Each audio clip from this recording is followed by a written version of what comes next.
Kaixo eta ongi etorriak magazinera bertze egun batez, gaur urtariak 13, hortzirala, urte asko ikusi etzaitu dala, erraten zuen kentzazpik, eta 9 kentzazpi.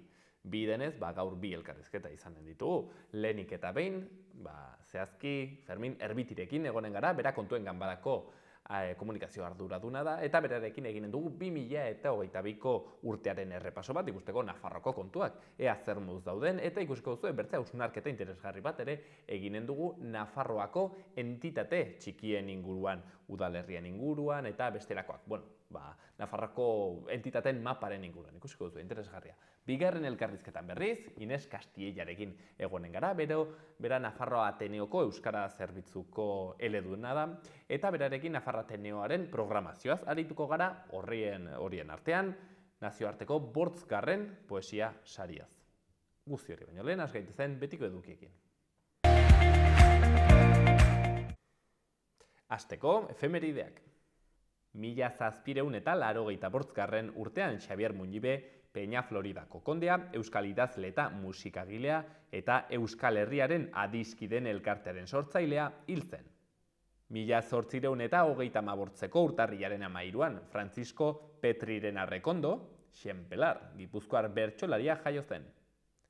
Eta 1888an Alexander Graham Bellek National Geographic Society sortu zuen. National Geographic aldizkaria kaleratzen hasi ziren. Eta 2007an Pirinioetako eta Ion mendia eskalatzen ari zirela, Berako eta Lesakako 3 mendizale hil ziren amilduta, eskalatzen ari zirenean. Luis Mari Pikabea Zubieta, Nafar alpinista, Xabier Zubieta Erkizia eta Xabier Saralegi Alzate. Ikus ditzagun gaurko lerroburu nagusiak.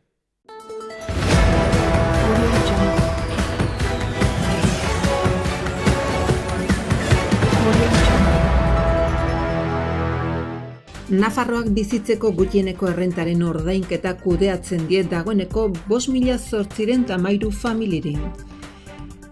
Iruñeko hirian erroldatuta dauden eta giza larrialdiko egoeran dauden persona eta famili unitatek dagoeneko eska ditzakete oinarrizko beharrak asetzeko udalaren laguntzak. Arrotuk 3 hileko ontarako debaldezko jardueren programa proposatzen du, tailerrak, hitzaldiak, topaketak, bakarrizketa eta arrotu boluntariotza gunea barne. 5 sormen proiektu garatuko dute Iruñeko 72 topaketen memoria artistikoa, Aizpea de Hatxaren Al Sol, Eguzkitan Iñaki Otsoaren Encuentros de Paja y Esferas, Juan José Eslava eta Pablo Ramosen Irrintzi, Josep Torreren Estudio Sonoro de Tiempo, Espacio y Materia eta Rocío Huitiben deriba lanak aukeratu dira 51 proposamenen artean. 6 film mundu garaikideari buruz hausnartzeko urtarrilaren 14an hasiko da Gazteen etxean. Nafarroko Memoriaren Institutuak eta Iruñeko Planetarioak amatasun lapurtuen inguruko zugan egin dezalalo erakusketa itxiko dute dantza ikuskizun batekin. 2023ko Espainiako itzuliaren ibilbidea aurkeztu da eta lasterketak 2 etapa lehiatuko ditu Nafarroan barrena. Mendiko etapa bat Belagoan eta ibilbide goraberatsuko beste bat Iruñetik Lekunberrira. Igande honetan Maian Etxoperenak ez erran inori eleberria aurkeztuko du Elizondoko Txokoto Ostatuak egitarau kulturala prestatu du urtarrilerako. Eta 3 ekitaldi antolatu ditu igandetan 3 debalde.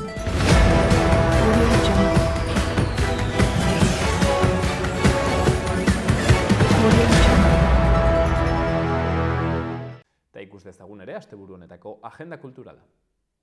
Gaur, Willis Drummond taldeak hala ere kaleratutako azken diskoa joko du Zentral Antzokian atxaldeko 9etan. Eta larun batean, Laba guneak bere lehen urteurrena ospatuko du egun osoko egitarau batekin. Goizeko 11 aitzinera txokolata da, bermuta eta musika gozoa. Eguerdian bazkaria geltokin eta 6 aitzinera Albina, Stardust eta DJ Pintxada Sorpresa. Baitere, Gel Printing aurrentzako tailerra Diana Arboniesen eskutik Iturramako Zibi Boxean goizeko 11etan. Tokio Arroxa, monotipia tailerra ere izanen dugu, Zibi Box Kondestablen atxaldeko 8:30. Eta akitzeko ipuin kantariak, musikaz eta ipuinez gain, poza, magia, lotura, maitasuna, dizkidetasuna, garapena, entzutea, empatia, sentsibilitatea eta bertze balore handana bat lantzen dituzte. Atxaldeko 6etan izanen da Zibibox Jus Larrotxan. Ea zer dugun, egunkari nagusien azaletan. Diario de Notiziasen, Nafarroak dagoeneko bere gain hartzen du 5.813 familiak jasotzen duten gutxieneko bizi diru sarreraren kudeaketa. Kalte beratasun egoeretarako bertze 2.500 eskaera berri hilabete honetan ebatziko dira. 13.110 familiak jasotzen dute errenta bermatua. Bertze, lerroburu handi batean, estatuak gastu sozialerako itzultzen dituen 137 milioiak, geroa baik bizkortasunez dirua Nafarroako osasun sistemara bideratzea eskatu du. Argazki handi batean berriz, Diego Moreno ageri da Diario de Notiziasen eta izenburuan Benjamin izatetik lehen taldera. Diego Moreno ilusio eta emozioa pizten ditu, kamiseta asko oparitu behar ditut, esan du. Berri gehiagotan, sedizioa kentzeak ez du bermatzen Puigdemontek kartzela saiestea, baita ere Laboral Kutxak aurre ikusten du Nafarroak 3.000 lanpostu sortuko dituela 2023an, mailak 6. gaitzespena eramango du eta pasabidearen gainkostua ikertuko da, eta erregaien prezioak garestitu eginen da, deskontuak amaitu ondoren. Diario de Navarrako lerroburuan bertze kontu bat, sedizioa ezabatzeak Puigdemont Espainiara itzultzea errazten du. Lege aldaketak behartzen du epailea bidegabeko eralgitzea eta obedientzia leporatzera. Jarena magistratuaren esanetan gobernuak despenalizazioa urratzen du. Argazkian, berriz, Oltzako katean instalatutako aerosorgailua eta izenburuan Ororbiako erraldoia, haize sorgailu bakarti bat, 158 metrokoa, oso agerian geratu da mendebaldeko ingurabidearen ondoan dagoelako eta lautada batean dagoelako. Baita ere, berri gehiagotan, motoistripuz 58 urteko Irurtzungo bizilagun bat hilda, Nafarroak ez du 100 euroko laguntza ordainduko 3 urtetik beherako seme bakoitzeko. Gara egunkarian baita ere sedizioa. Sedizioa kenduta Kataluniako erbestearen atea zabaltzen da. Argazkian berriz, emakume bat txotx egiten sagardoarekin eta izenburuan abiada bizian da urtengo txotx denboraldia. Bertze izenburuetan, pentsiodunen mugimenduak badu soka luzea, Indurainek medikuen esklusibotasunaren bukaera bere gain hartu du, eta Eli Pagolari egindako elkarrizketan lerroburu bat, urgentzia hipermodernoa daukagu aizue. Berri egunkaria baita ere, Kataluniako kontuekin, Puigdemont espetxeratzeko bideari eutsi dio Jarenak sedizioa kendu arren. Espainiako zigorkodearen erreforma indarrean sartuta, auzitegi goreneko epaileak diru publikoren erabilera bidegabea egotzi die Kataluniako presidente ohiari eta Komin eta Puig kontseilari ohiei. 12 urteko kartzela zigorra biltzen du kasurik larrienean. Olga Arderiu, abokatuaren iritziz, sedizioa desagertu denez, diru erabilera bidegabeak ere desagertu beharko luke.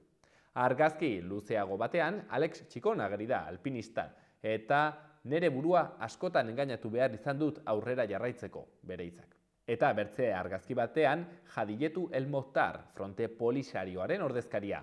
Saharar herriak independentziaren alde borrokatzen jarraitzen du herri guztien eskubidea baita. Lerroburu gehiagotan berrian, lehen arreta indartuko duela hitzeman du Txibitek parlamentuan, eta Bidarraiko lurren salmenta kolokan jartzea lortu du Lurzaindiak.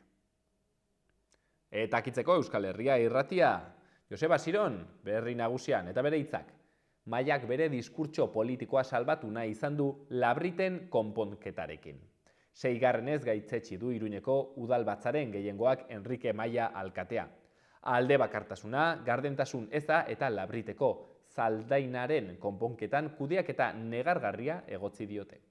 Alboko berrian, kontuen ganberak Iruñeko udalaren finantza egoera ona nabarmendu du, eta azkenik, elkarretaratzea eginen dute Blanca Ester Marquez Andresen erailketaren urteurrenean. Asteburuko eguraldia. Gaur hortzirala giro lasaiak jarraipena izanen du, baina hodeiak ukaritu eginen dira. Goizean behodei dezente agertuko dira eta euri pixka bat eginen du, bereziki iparpartean, baina hegoaldera ere tantaren bat iritz daiteke. Arratsaldean ostarteak gailenduko dira eta giroa argiagoa izanen da. Hego mendebaldeko haizea ibiliko da eta temperatura maksimoetan ez da gorabehera handirik izanen. Larun batean, temperaturaren igoera izango dugu izpide, hego-mendebaldeko haizea ibiliko da, egunaren bigarren partean indartuz joanen da eta atxalde gau partean traba egin dezake. Hego haizeak temperaturaren igoera bultzatuko du eta ipar partean maksimoak 16-18 gradura hurbil daitezke. Gainerakoan balio altuenak 13 gradu ingurukoak izanen dira. Goizean, barnealdean lainoa sor daiteke eta erdi mailako hodeiak eta goi hodeiak agertuko dira eta giroa argia izanen da. Igandean berriz, eguraldia zeharo aldatuko da. Fronte hotz aktibo bat iritsiko da, goizean goiz hego-mendebaldeko haizeak ipar-mendebaldera eginen du eta zakar ibiliko da. Goizean eta egunaren erdiko orduetan prezipitazio ugari izango dira, Kantauri isurialdean bereziki. Arratsaldean mendebaldetik hasita atertzera eginen du. Temperatura nabarmen jaitsiko da, maksimoak goizaldean izango dira, minimoak egunaren amaieran neurtuko dira eta elurkota egunaren erdialdeko orduetan 1000 metro ingurun egon daiteke.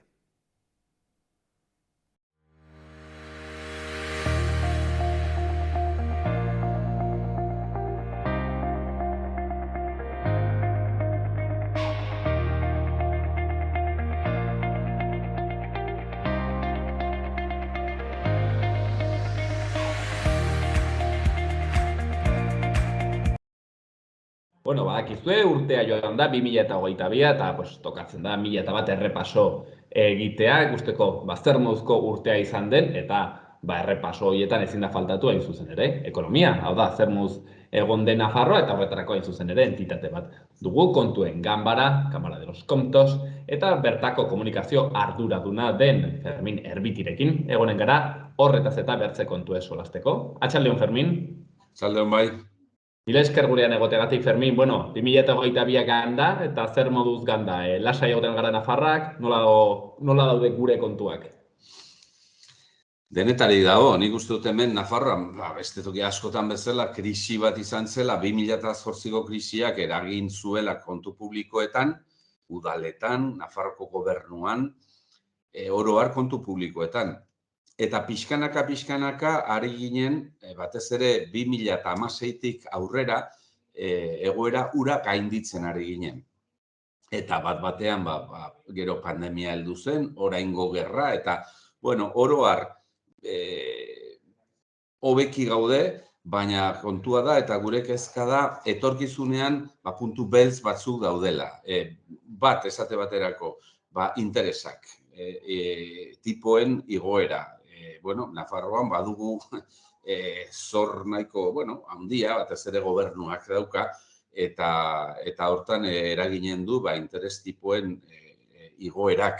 Eta gero, ze gertatuko den orain gerrarekin, gero beste kontu bat oso garrantzitsua, pandemia hasi arte, administrazio guztiek arau batzu bete behar zituzten. Hori Europatik zetorren, defizitarekin kontuz, zorrarekin kontuz, eta beti ere Europatik markatutako muga batzuen barnean mugitu beharra zuten, bai udalek eta bai foru administrazioak. Pandemiarekin Europak esan zuen, bertan bera utziko dugu hau, lasaiago ibil daitezen administrazioak, badakigu jendea sufritzen ari dela, badakigu laguntzak eman behar dituztela, eta beraz, alde hortatik malgutasun handiz ibiliko dira. Baina, ze gertatzen da, heldu den urtean hau aldatuko dela, eta berriro ere Europak neurri zorrotz batzuk jarriko dituela. Eta gero badira, arazo, ikusten ari garen batzu, osasuna nola dabilen, osasun zerbitzuak, eta beraz, oro har,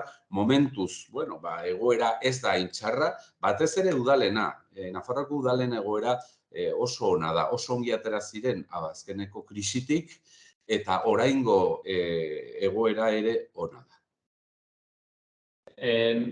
Nafarroko gobernua, konparatua bertze autonomia erkidego batzuetako gobernuekin, arron zorpetua dago, gutxi zorpetua? Nafarroako gobernuaren egoera batez ere estatuko beste tokietako egoerarekin konparatzen baldin badugu, ez da txarra. Hori ere egia da, ez da txarra. Kontua da, azken urteetan zorra igotzen ari zela etengabe, krisiaren ondorioz, eta, 3.000 milioitik gorako zorra dugu. Eta urtero, hori, gero eta handiagoa bihurtzen ari zen zor hori, eta 2016 behingoz nolabaiteko frenoa jarri zitzaion horri eta gutxitzen ari ginen, zorra. Beraz, oso kezkagarria ez da, eta alde on bat ere izan du egoera honek, interes tipoak oso bajuak izan dira, eta horri esker, baina aipatu dudana, ez da, interes tipoak igotzen baldin badira, eta joera hori da, horrek eragina izanen du. Baina oro har, Nafarroko gobernuaren egoera ez da txarra, baina zorrarekin kontuz ibili behar da, benetan azken urteetan asko handitu delako. 2007an 600 milioiko zorra genuen, eta orain 3.000 milioitik gorakoa. Orduan norbaitek ordaindu beharko du hori, esan nahi dut zorra hartzea erresa da, baina gero atzean datozenek ordaindu beharko dute, eta orduan horrekin kontuz ibili behar da. Eta udalen egoera hobea da bai. Nori zor diogu diru hori, Fermin? Bankuei, bai. Bueno, hor, Nafarroak, beste administrazio guztiek bezala, dirua eskatzen dute, eta bankuei zor diogu dirua. Eta gero hor badira amortizazio epe batzuk, gehiena 2000 datozen 6-8 urteotan ordaindu beharko dugu, amortizatu beharko dugu, baina egia da, hori ere aipatu behar da, esate baterako iaz, Nafarroko gobernuak 600 milioiko amortizazioa egin zuela. Zergaitik, dirua zuelako hori egiteko, eta horri esker, zorraren zati bat kendu zuen. Eta, hor, operazio asko egiten dira, ikusita nola dauden interesak, igual zor zati bat kentzea hobe da, asko ordaintzen ari garelako horregatik, eta orduan ura kendu, amortizatu, eta igual beste tratu bat egin, beste banku batekin gutxiago ordaintzeko, era askotako operazioak egiten dira urtero administrazioetan, batez ere Nafarroko gobernuan, zorra kudeatzen asmatzeko, hori ere oso garrantzitsua da, zor maila nahiko handia delako. Fermin, ez dakit, bakizu, zifra handiak beti egiten diren nahiko urrunak guretzat jende arruntarentzat, ez dakit azaltzen alko zer igual konparaketa batekin etxean izaten aldugun zorrarekin edo ze tamainakoa den erran nahi dute, hipotekatuak gaude, Nafarroa, kristoin hipoteka dugu, nola irudikatzen aldugu hori, ez dakit? Bueno, nik uste dut, esan bezala, 2007an, 600 milioiko zorra genuen gutxi da hori, oso gutxi zen, oso ongi zeuen Nafarroa zergaitik. Mende hasieratik 2000 urtetik aurrera, hurrengo urteetan, diru sarrerek oso ongi funtzionatu zutelako zergaitik, egoera ekonomikoa ona zelako, eta orduan dirua aixe sartzen zen ogasunean, gure zakuan, hotxe sartzen zen, aixe sartzen zen. Krisia heldu zen, eta krisiak goiti bera aldatu zuen dena, diru sarrera gutxitu ziren, eta egoera horretan ibili gara, eta etxeetan bezala gertatzen da hemen, dirurik ez baldin badago, ezin da inbertsio handirik egin. Etxean hala gabiltza askotan, ez da, igual obra bat egin nahi duzu, baina dirurik ez dago, eta ezin da. Hori gertatu zen Nafarroari azken urteetan, oso gutxi inbertitu da. Inbertsioak oso txikiak izan dira, eta arazo batzuk baditu, esate baterako errepideak, eta nola dauden, eta argi zegoen inbertsioa egin beharra zegoela, baina ez zegoen dirurik. Orduan, aurre egin zaio egoerari nola? Diru sarrera gutxitu baldin badira, gastuak gutxitu egin behar dira, eta administrazioak baditu gastu finko batzuk, esate baterako langileria. Eta hor, ezin da deus aurreztu. Orduan, nondik aurreztu daiteke, nondik ken daiteke hori, inbertsioetatik. Horregatik, azken urteotako inbertsio maila oso txikia izan da, Nafarroan, oro har, foru administrazioan, eta udaletxeetan ere. Orduan, etxean bezala funtzionatzen da, baina batzutan, etxean badakizu zuk ordaindu beharko duzula, nola edo hala. Eta administrazioetan batzutan gertatzen da, diru sarrerak oso handiak direnean, ongi bizi garen garaian, igual etxean esaten duzu, kontuz ibiliko gara, auskalo ze etorriko den gero, edo agian seme alabek ikasi nahi dute, unibertsitate batean, edo auskalo. Egia da politikoek ez dutela askotan horrela jokatzen zergaitik, diru pila badago, heldu den urtean hauteskundeak ditugu, eta obrak egin ditzagun, eta askotan interes handirik gabeko obrak edo benetan inbertsio batzu agian zentzu handirik ez dutenak. Esan nahi dut, etxean funtzionatzeko modua eta administrazio batean tamalez askotan ez dira berdinak. Zuek, Fermin, kontuen ganbaratik erraten alduzue ze obra diren zentzuzkoak eta zein zentzugabeak edo hori politikaren arloa du? Hori politikaren arloa da, eta hori politikari dagokie, hori dudarik gabe, hortarako daude. Guk ezin dugu kudeaketarik egin, ez gara hortan sartzen, gainera gero hori behar bezala kudeatu, hori behar bezala aztertu nahi baldin badugu, hortik kanpo gelditu behar dugu. Beraz, erabaki politikoak politikoena dira, normala den bezala, eta gure zeregina da, politikoen kudeak eta gero aztertzea, kontuak ikustea nola dauden eta nola kudeatu duten guztion dirua, eta alde hortatik lupa jartzen dugu arazoak dauden tokietan, eta gero gomendioak ere ematen ditugu, hori bai, gomendioak esate baterako inbertsioetan ze esanen dugu. Ezin dugu esan, ez dezatela egin Los Arcoseko zirkuitua, baina esan dezakegu Los Arcoseko zirkuitua nola egin zuten, begira, ez zuten behar bezala egin, ez zen behar bezala planifikatu, ez zegoen ikerketa seriorik dirua hortan sartu behar zela zion ikerketarik edo azterketarik, hemendik aurrera gure gomendioa da favorez olako lan bat egin behar duzuenean edo egin nahi duzuenean aurretik behar bezalako planifikazioa behar dela, pentsatu zertarako, pentsatu horrek, ez bakarrik inbertsioa, gero hilabetero, urtero horrek ekarriko duen kostuaz ere hausnarketa egin, olako gomendio jesuitikoak nola baita esateko. Baduzue buruan zerbait, hau diozunean Fermin, zerbait orain egiten ari diren proiekturen bat edo errango zeriona Nafarroko gobernuari, aizu, agian honek merezi du azterketa bat zentzuzkoagoa, sakonagoa egitea.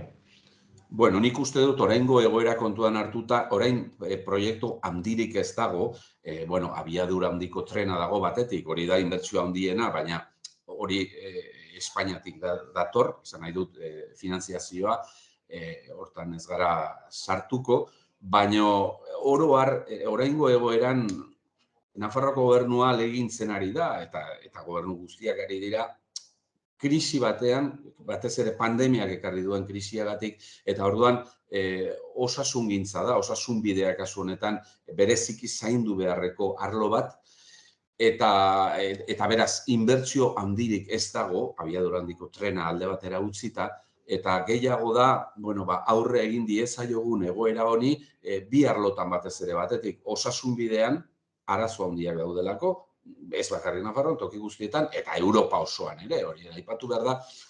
Eta gero beste kontu bat oso garrantzitsua, atzean, pandemiak eta krisiak, atzean utzi dituen hoiek, ezin ditugu atzean utzi, lagundu egin behar zaie. Eta beraz, laguntza hoiek nola kudeatu eta nola kontrolatu. Beraz, garai batean, orain dela urte asko, hemen proiektu oso handiak izan ziren, autobideak eta hoiek guztiak, eta hoiek ere guk aztertu genituen obra handiak izan ziren, arena edo Los Arcoseko zirkuitoa, olakoak izan dira. Baina ez gaude orain garai hartan, eta bestelako lehentasunak dituzte administrazioek, eta beraz hortan sartuko gara, beti sartzen garen bezala. Bi arlotan, bi arlo nagusiak, dira batetik osasun departamentua, eta hezkuntza ere, oso garrantzitsua, eta bietan sartzen ari gara, hainbat arlo horietan, hainbat kontu aztertzeko eta segituko du horretan. Fermin, bertze kontu bat badakit handitzetan azaldu duzuena, baina ontakoan ere bai jarri duzuena mahai gainean, eta da toki entitate asko eta gehienak txikiak ditugula Nafarroan. Eta horrek nonbait zailtzen duela edo ekartzen dituela, ez dakit, oztopo batzuk finantzaketei dagokion, ez dakit, azaltzen aldi duzuna hau pixket hobe. Nik uste dut aize ulertzen dela.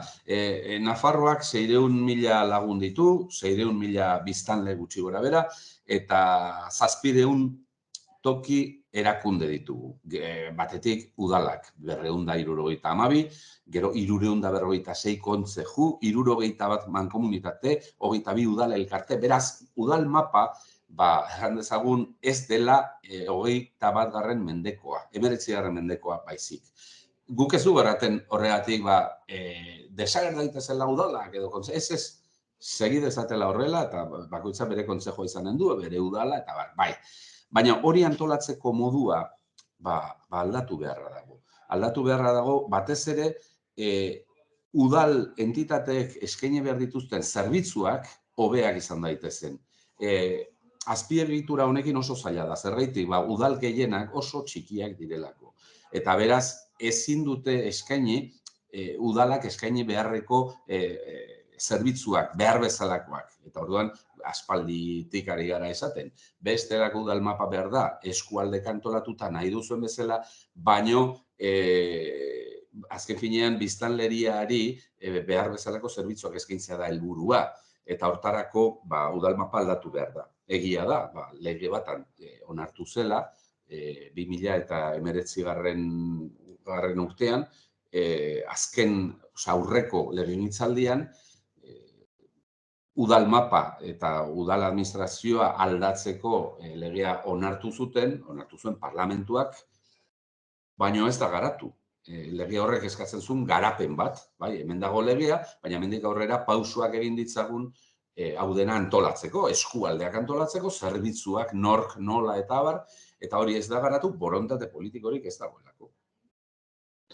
Fermin, akaso sumatuko da nire bastandar jatorria, baino bastan izan daiteke eredu bat, bastan udalerri erraldoi bat, 15 herri biltzen dituena, holako zerbait da buruan izaten alduzuena? Bai, bastan ez da eredu txarra, dudarik gabe. Udal bakarra. Gero, herri bakoitzak baditu bere zereginak eta bere kompetentziak eta baina hori aspaldi da, nik uste guen dela 20 urteko txosten batean guk ere erran genuen, begira, hemen dago eredu bat.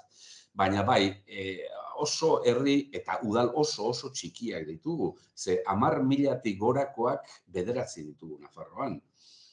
Orduan, zerbitzuak behar bezala eskaintzeko, bestelako mapa behar da. Orain dela gutxi egin dugu, txosten bat, zabor bilketa eta hortaz, ez da, nola kudeatzen den zaborra eta mundu bat delako hori.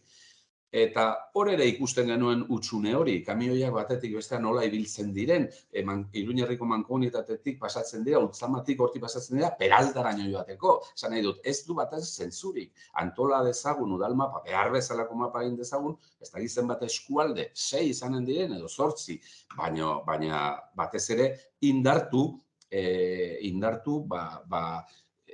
udal zerbitzuak eskaintzeko modua. Udal askok ezin dutelako egin, ez dutelako behar adina, ez diru, ez bitarteko eta ez deus. Eta orduan, nik uste politikariek badakitela hori, baino hor atzean interes politikoak daude eta momentuz ez dirudi muituko denik, esan bezala, legea onartuta dago, baino ze gertatu zen, 26 botorekin onartu zutela lege hori, aurreko legegintzaldian, gehiengoak aldatu dira, nolabait, garai hartan PSNek kontrako botoa eman zion, UPN-ere kanpo gelditu zen, eta lege hori onartu zuen gehiengoa, galdu zuen gehiengoa hurrengoan, alegia horrengo legegintzaldian, eta beraz, borondate politikorik ez dagoenez, ez dute lege hori garatu. Eta hor dago legea, baina garatu gabe, eta beraz, lehengo egoeran gaude. Eta barkatu berriz bueltak ematea, baina guk ongi ulertzeko, horrek erran nahi du azkenean, baldin mazagon izerdakit. Baldin badire bortz udalerri txiki, azkenean zuek proposatzen duzuena da, bortz udalerri horiendako igual paratzea eskola bat, edo bakoitzak izan barrean berea, edo lako zerbait. Eta kiroldegi bat, eta agian idazkari bat hariko da, agian eskualde batean, baina ez bakarrik idazkaria, agian izanen du ekonomista bat ere laguntzaile eta bestelako gauzetan hariko den beste, esan nahi dut, giza taldeak ere askoz potenteagoak eta hobeak, eta ez herri txiki bakoitzean bakarrik idazkaria eta besterik ez dago.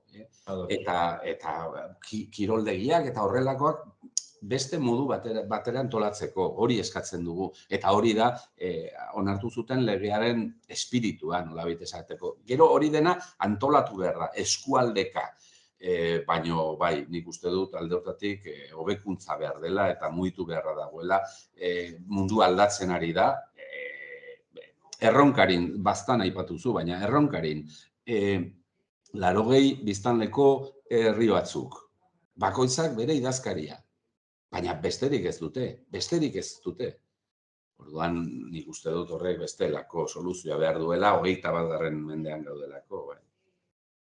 Bueno, hortxen, buruko errotari emateko, Ferminek aipatzen zuena, gainera, jadanik onartu zen legea, baina gero martxan jarri ez dena, udal mapak berrantolatzekoa, dozein kasutan, aipatzen zigun bezala, ez da urte txarrena izan badirudi, kontuei dagokienez, baina oraindik ere ikaragarrizko zorra, eta ea nola egiten dugun aurre horri Nafarrek etorkizun ezegonkor honetan. Bueno, gaurkoan hemen utziko dugu, bertze baten izanen dugu gehiago sakontzeko aukera, kontu hauetan hain zuzen ere, Fermin Erbitik kontuen ganberako komunikazio ardunarekin egon gara, eta eskerrak, Fermin, hartu duzun tarte honengatik. Eskerrik asko zuei, bai.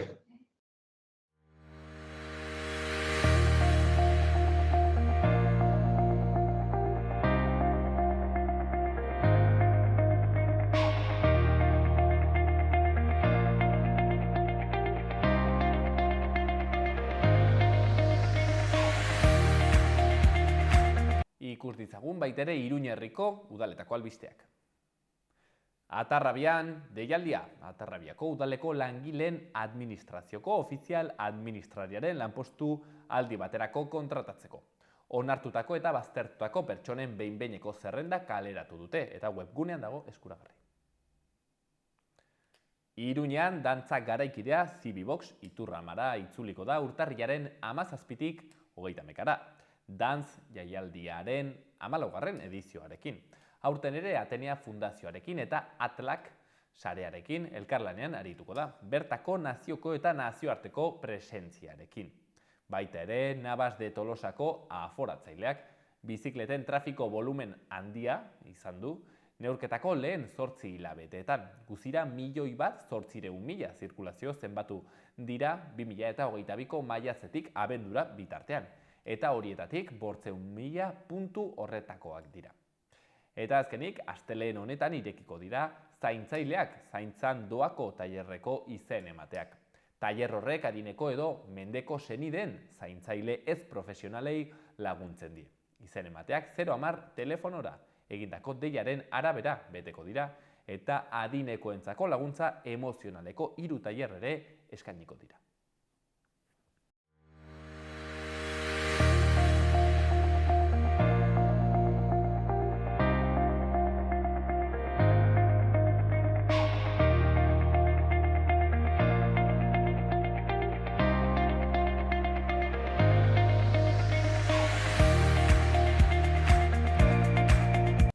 Eta gaurko bigarren elkarrizketa honetan berriz, poesiaz arituko gara, izan ere Nafar Ateneoak bertze urte batez nazioarteko 5. poesia lehiaketa antolatu du. Eta, ikusiko dugu zertan datzan lehiaketa hau, eta horretaz gain ere, just orain, hasten dute haiek kurtso berria, 2023 hasiera honetan, orduen kontatuko digute, zer programatzen ari diren, Nafar Ateneoan, eta horretarako bertze behin Ines Castilla, Nafar Ateneoko Euskara eta Euskal Kultur saieko eleduna dugu hementxen. Atxaldeon. Atxaldeon. Mil esker Ines gurean egoteagatik. Lehenik eta behin galdera bat garrantzitsua, orain bolo-bolo dagoena. Shakiraren kanta berria, zer deritzozu? Egia esan nola zer entzun dut, baina itxura txarra hartzen dit kontu horri. Ez dakiten naiz oso kontu horien oso zalea, beraz, beste galderaren bat egin. Paso, guazen poesiara, Bixarrap eta Shakiraren kanta alde batera utzita. Lehiaketa, 5. nazioarteko poesia lehiaketa, nola hasi zen kontu hau, Ines? Bai, 5. nazioarteko poesia lehiaketa Nafar Ateneo izena daukana, ze badago beste bat Iruñeria daukana, baina beste bat da. Hau sortu zen duela 5 urte, poesia motz bat, poesia idaztea gustatzen zitzaionari, baina poesia luze bat idazteko gai etzenari, animorik etzekonari, poesia munduan sartzen animatzeko, poesia motz bat idazteko aukera eta lehiaketa batetara aurkezteko aukera hori emateko. Izan ere, sariketa honen baldintzetako bat da, aurkeztu beharreko lanak gehienez 60 bertsolerro izan behar dituela. Beraz, horrek batetik erresten du, idaztea, poesia idaztea gustatzen zaionari, eta atrebitzen ez denari, aukera emateko, bere lana zabaltzeko, ezta? Orduan, duela 5 urte hasi zen, gaztelerazko edizioa beti aurre hartzen dio, ondoren euskerazkoa, segitu zion, eta aurten 5. daukagu. Orduan, esan duan bezala, baldintzetako bat da, baldintza da, 60 bertsolerro baino gehiago ez izatea lan horrek, emandako jarritako gai baten inguruan aritu beharko du lan horrek, aurtengo gaia da zorioneku, hitzaren edo, hitza esan dezakegu, esan nahi edo interpretazioaren zentzu zabalenean, orduan, bakoitzak bidali dezake iruditzen zaiona, eta ez dioguen beste, nola esan, arreta jarriko, nola interpretatu duen gaia, baizik eta poesia bere osotasunean, ikusten dizkiogun tasun horiek kontutan hartuko ditugu eta hori da baloratuko duguna. Ez nola baitere egitea hor kristoen, ez dakit nolarran espitxa edo artikuloa zorionekuren inguruan, baizik eta hori da gaia, baina afera da azkenean poemak egin. Aurkeztu nahi duena ez dadila zentratu zorioneku josei gauza zaila, ez bere zentzu interpretazio edo esan nahi zabalenean hartu dezala, eta aurkeztu dezala poesia, berak bakoitzak idazten duen hori, baloratuko dugula bere orokorrean. Baldintza da gai bat jartzea, sariketa honen ezaugarri bat da gai bat jartzen dela, 60 bertsolerro baino gehiagokoa ezingo duela izan lan horrek, baina hortik aparte bakoitzak egin dezake nahi duena, kakotxartean. Eta eman irudimenari. Eta gainera nazioartekoa da, horrek erran nahi du alde batetik euskerazkoaren nazioartekoa dela. Euskerazkoa, noski. Nazioarteko da, horrek erran nahi du Argentinan dauden euskaldunek ere bidaltzen dutela. Hori da, bai. Ze ikusi dugu Iruñerian, zuzen ere, hasi dela iparraldeko jendea lanak aurkezten. Beraz, iparraldekoek ere badaukate aukera, baina zuk esan bezala, Argentina edo Estatu Batuetako diasporatik edo Australian ere omen dago euskal komunitate bat, edo munduko edo zein txokotatik norbaitek euskeraz idazten baldin badu eta gogoa baldin badauka aurkezteko, badaukala aukera.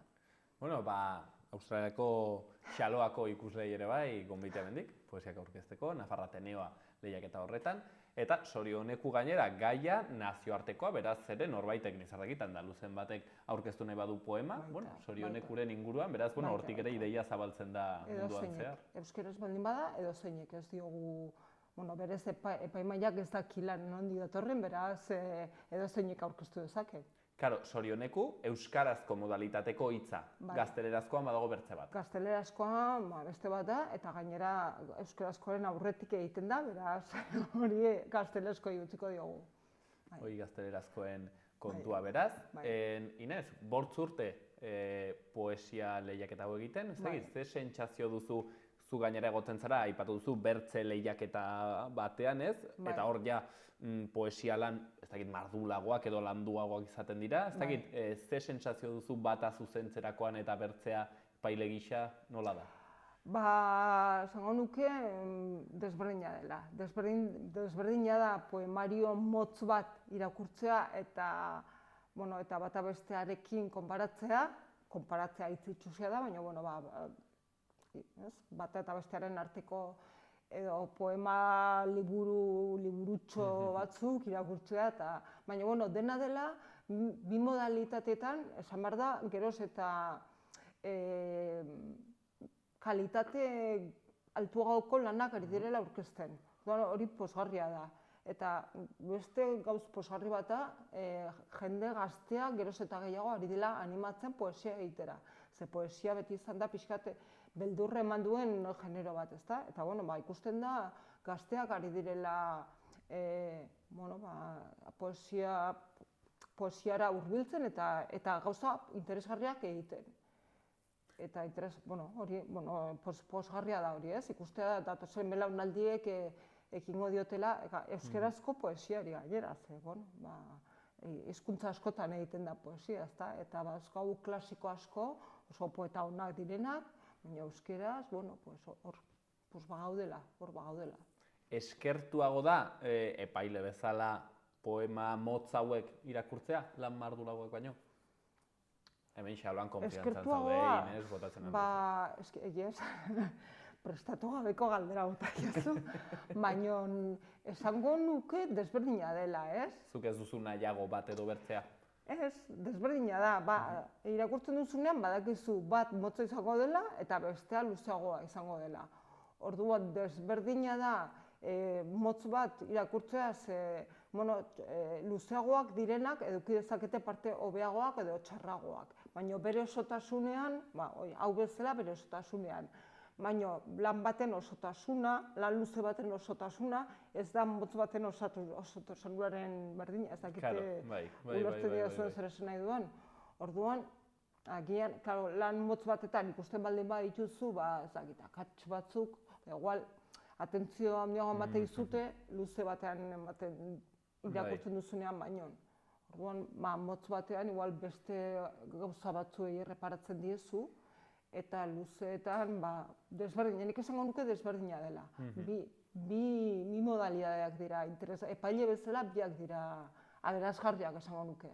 Aipatzen zenuen, Inez, gazteak direla ere animatzen idaztera, aurre iritzi bat da edo gaztek idazten duten olerkiak izaten dira arras existentzialak? Tipo, ez dakit, galdutanago, mundua iluna da, ez dakit zer, horrek akaso ere solasten du, realitate batetaz, ez dakit, aurre iritzi bat da? Nik uste dut aurre iritzia dela, ze badaude lan oso politak, gazteek egindakoak, ez direla txoriak eta hodeiak eta zerua eta galdutanago eta... Ez, poesia ez da hori bakarrik. Poesiaren inguruan aurre iritzi asko dago. Nik uste dut hori bai egia dela, eta hori pixkat, kendu egin behar dugula burutik, eta iruditzen zait, adibidez, Iruñairia irabazi duten egileek aurkeztutako lanak, pixkat iruditzen zait, aurre iritzi horietatik kanpo geratzen direla. Adibidez, aurtengoa izan da Bizkaiko, aurtengoa ez da gazte izan, unibertsitateko irakasle erretiratu bat da, beraz gaztea ez da, baina aurreko lauak bai izan direla gazteak eta egin duten lana ez da horrelakoa, ez da topiko horretan sartzen, esango nuke. Topiko hori nondik etorriko da? Kaso, ez dakit, poeta romantikoetatik eta etorriko da? Poesia beti egon da lotuta,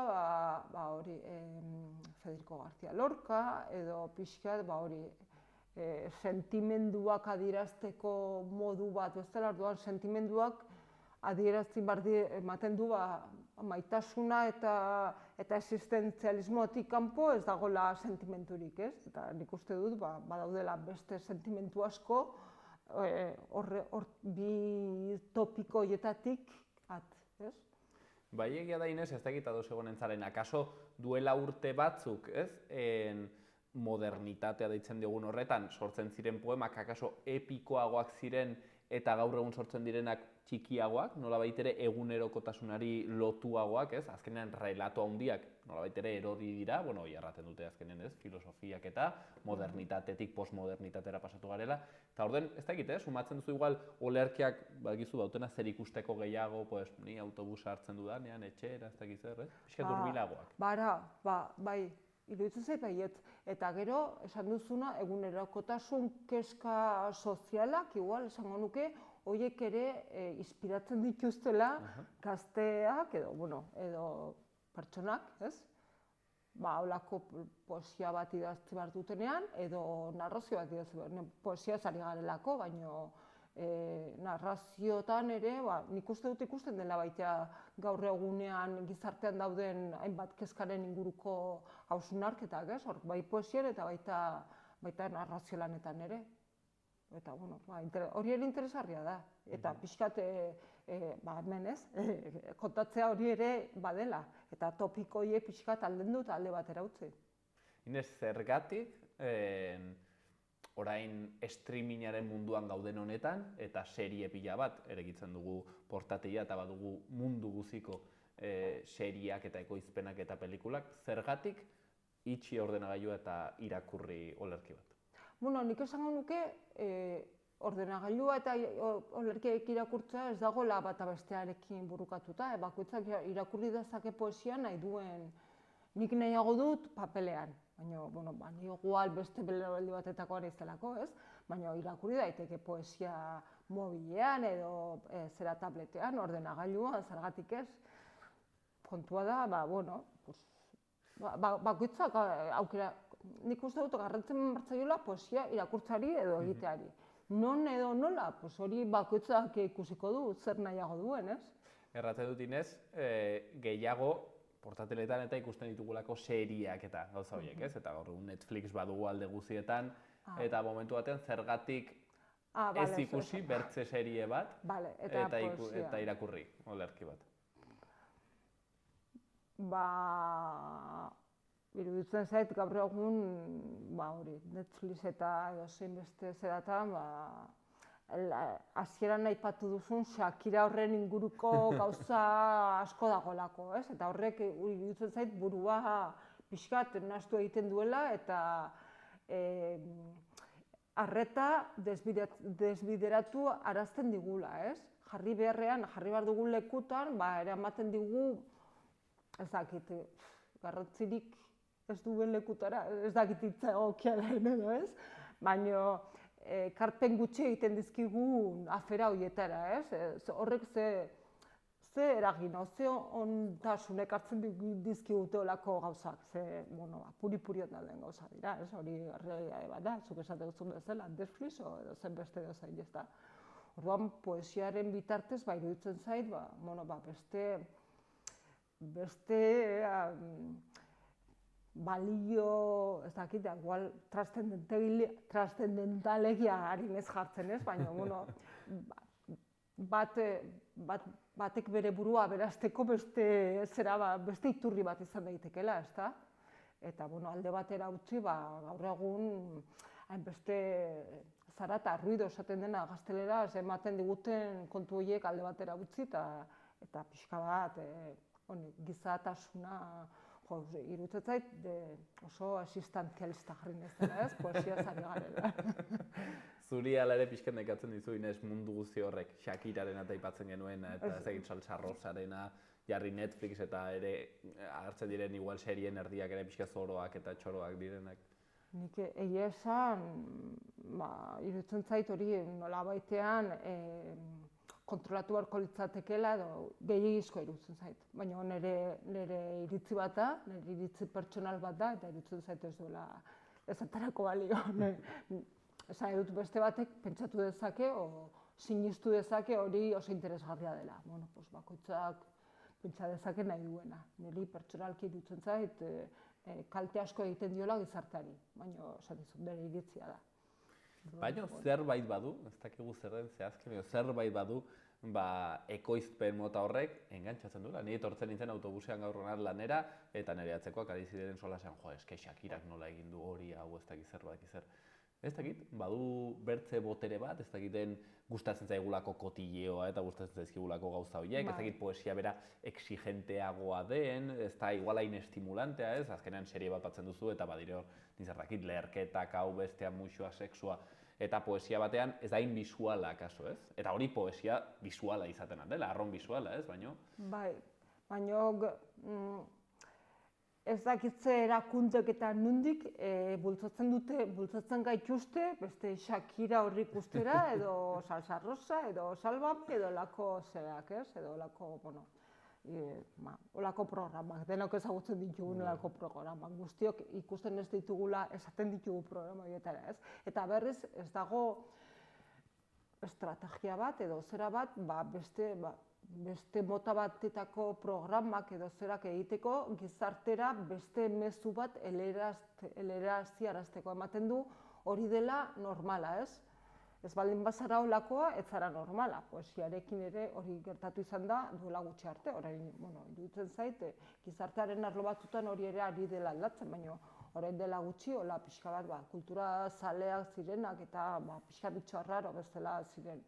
Eta berriz, futbola eta kotilloak eta horretan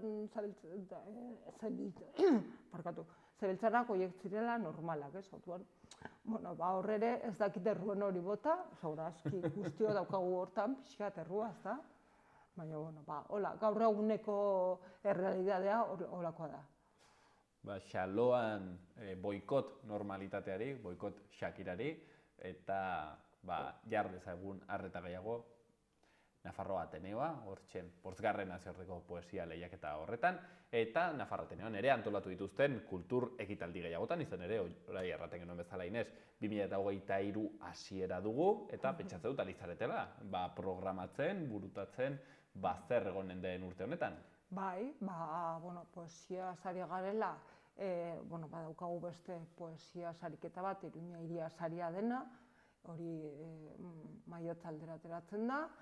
Gero, bestetik ere, aurreko edizioan irabazle izan zenarekin antolatzen da holako mainguru bat bere liburua aurkezteko, eta horren inguruan berak baita errezitatuko ditu zera batzuk. Ateneon bertan euskarazko poesia sustatzeko asmo sortu genuen talde bat dago, Jose Miguel Bidahor taldea.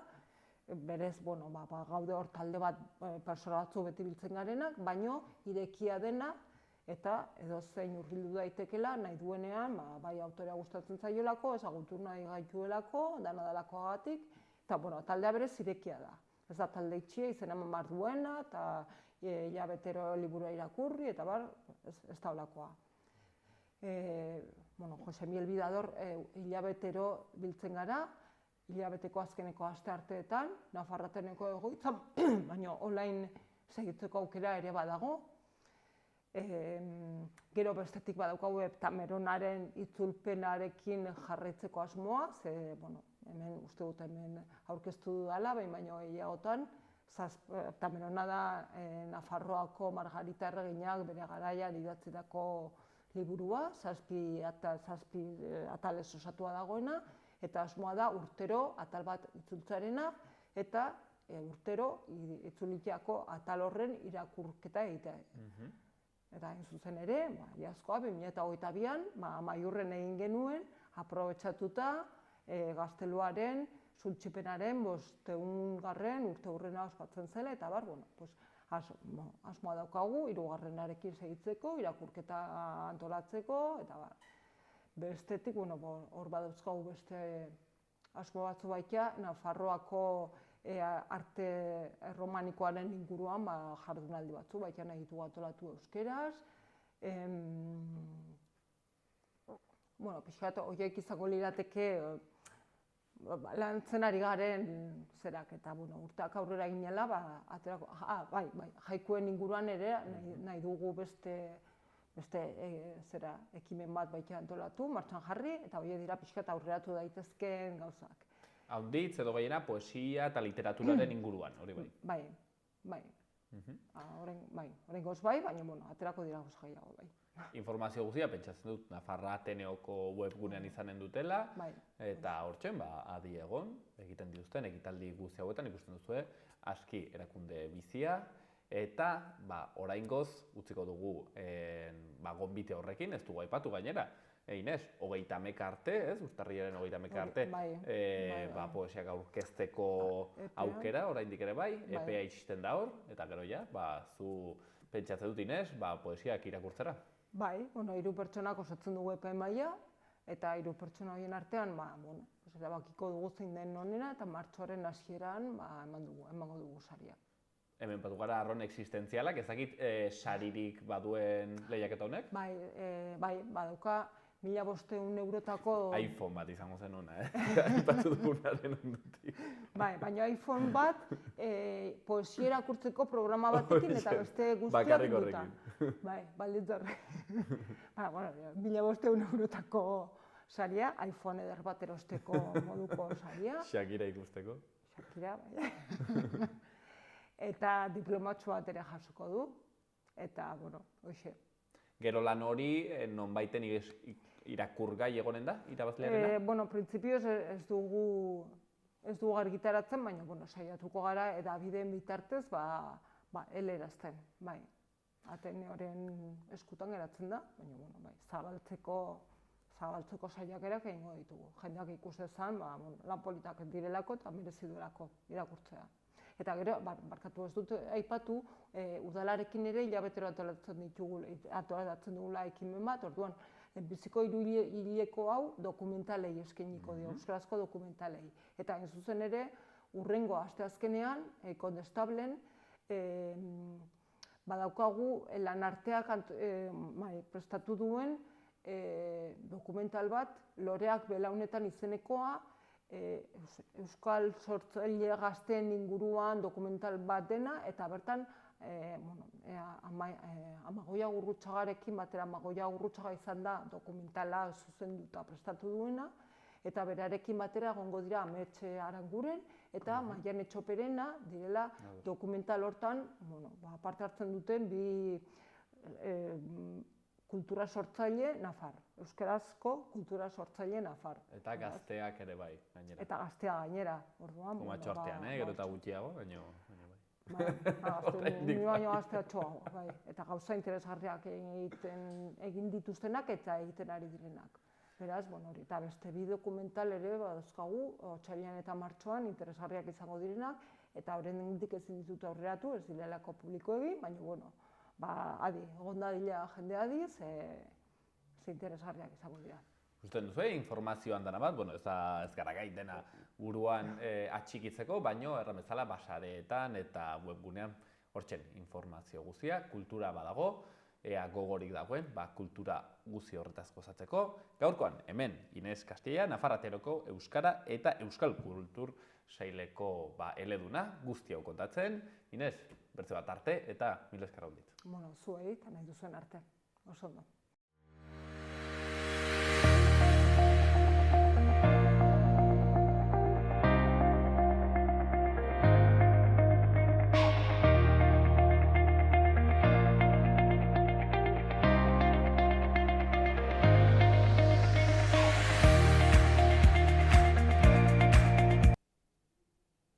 Hauxen dena gaurkoz magazinean, asteburu ona pasa eta gutxi gastatu. Gobierno de Navarra. Nafarroako gobernua.